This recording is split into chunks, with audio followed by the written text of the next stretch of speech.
ముందుగా గెస్ట్లందరికీ I news తరపు నుంచి గుడ్ ఈవినింగ్ అండి. Good evening. రామ్మోహన్ రావు గారు, చూస్తున్నాం మొత్తంగా ట్రంప్ తను అనుకున్నది చేసుకుంటూ ముందుకు సాగుతున్నారు. మొన్న వెనిజులా, ఇప్పుడు ఇరాన్. సో ఏంటి అసలు ఎక్కడ వరకు వెళ్ళబోతున్నారు? ఒక స్టెప్ అయిపోయింది అంటే ఖమేనీ హతమైన తర్వాత కూడా ఏం చేయాలో ట్రంపే చెప్తున్న పరిస్థితి. సో మొత్తంగా ఇరాన్ను కూడా తన గుప్పెట్లోకి తెచ్చుకున్నట్టేనా, అష్టదిగ్బంధనం చేసినట్టేనా, ఎలా చూస్తున్నారు? వంశీ, మీకు రావు గారికి అట్లాగే చౌదరి గారికి మురళి గారికి అందరూ నమస్కారం. ప్రేక్షకులకు కూడా పొద్దు నుంచి మనం మాట్లాడుతూనే ఉన్నాం. మిగతా వాళ్ళు వినడానికే వచ్చాను నేను. వాళ్ళ పొద్దు నుంచి 2-3 సార్లు మనం పాల్గొన్నాం కనుక ఫస్ట్ మనకు ఓపెనింగ్ రిమార్క్ చేసి వాళ్ళకి అప్పచెప్తాం. నా ఉద్దేశం ఏంటంటే, ఇవాళ ఇరాన్ నిన్నటి దాకా ఏమన్నది, యుద్ధం మొదలు పెట్టారు వాళ్ళు, మేము ముగిస్తామన్నాను. ముగించింది విషాదాంతమైంది. ఖమేనీ చనిపోయారు. ఏ మాటగా మాట చెప్పాలి, ఖమేనీ మంచి చెడులు అన్ని కూడా మనం దాదాపు 47 ఏళ్ల ప్రభుత్వం అయింది. నేనైతే యువకుడుగా ఉన్నప్పటి నుంచి ఇప్పటిదాకా చూస్తూనే ఉన్నాను. ఖమేనీ ఒక్కడే మాత్రమే. కనుక అంతర్జాతీయ తీవ్రవాదానికి ఊతమిస్తూ అటు ఇజ్రాయెల్కు ఇటు అమెరికాకు పశ్చిమాసియాలో నష్టం చేసిన తాను చావు విషాదంతమైంది. అది ఎవరు కూడా మనిషిని చంపడం ఎవరు ఒప్పుకోరు.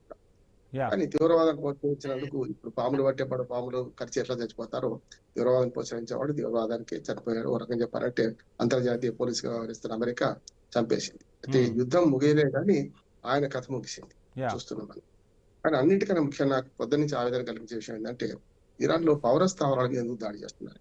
నా ఉద్దేశం ఏంటంటే, మనం ఆపరేషన్ సింధూర్ చూసాం. మనం ఆపరేషన్ సింధూర్ లో చాలా వరకు మనం ఓకేలే గానీ, లేకపోతే పాకిస్తాన్ లోపలికి వెళ్ళి కూడా కొట్టింది ఎక్కడ?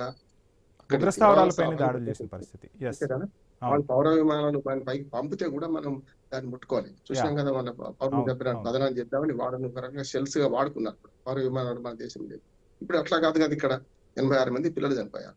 దాదాపు 200. అంటే యుద్ధ నీతిని పాటించడంలో అమెరికా ఇజ్రాయెల్ విఫలమయ్యాయని మనం స్పష్టంగా మాట్లాడుకోవచ్చు అంటారా? ఇప్పుడు ఏమంటుందంటే, యుద్ధ నీతి కరెక్ట్ కాదు. నా ఉద్దేశం ఏంటంటే, పిల్లలను పెద్దలను ఇట్లా చంపడం, పౌర స్థావరాల మీద దాడి చేయడం మంచిది.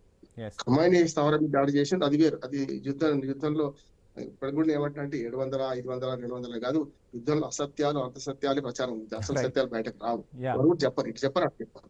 కనుక ఇటు పక్క నష్టం అటు పక్క నష్టం జరిగింది. కాదట్లేదు. 7 అక్టోబర్ నాడు విషాదం గురించి ఇజ్రాయెల్ జ్ఞాపకం చేస్తుంది. సమస్య అమెరికా కూడా ఈ పశ్చిమాసియాలో ఇరాన్ లేకపోతే ఇంకేం లేదు, ఇరాన్ మొత్తం అంతా పాడు చేస్తుందని వీళ్ళు ఆరోపిస్తున్నారు. కాదట్లేదు. దేనికైనా పరిష్కారం ఉంటది కదా.